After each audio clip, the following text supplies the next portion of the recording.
سورۃ الفجر، سورت نمبر 89۔ شروع کرتا ہوں اللہ تعالیٰ کے نام سے جو بڑا مہربان نہایت رحم والا ہے۔ قسم ہے فجر کی اور 10 راتوں کی اور جفت اور طاق کی اور رات کی جب وہ چلنے لگے، کیا ان میں عقل مند کے واسطے کافی قسم ہے؟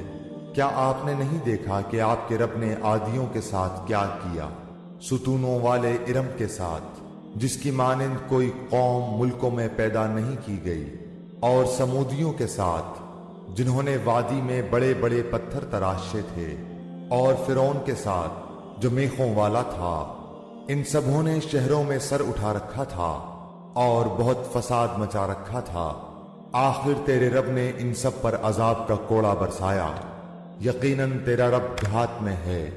انسان کا یہ حال ہے کہ جب اسے اس کا رب آزماتا ہے اور عزت و نعمت دیتا ہے تو وہ کہنے لگتا ہے کہ میرے رب نے مجھے عزت دار بنایا، اور جب وہ اس کو آزماتا ہے، اس کی روزی تنگ کر دیتا ہے تو وہ کہنے لگتا ہے کہ میرے رب نے میری اہانت کی اور ذلیل کیا۔ ایسا ہرگز نہیں، بلکہ بات یہ ہے کہ تم ہی لوگ یتیموں کی عزت نہیں کرتے اور مسکینوں کے کھلانے کی ایک دوسرے کو ترغیب نہیں دیتے، اور مردوں کی میراث سمیٹ سمیٹ کر کھاتے ہو اور مال کو جی بھر کر عزیز رکھتے ہو۔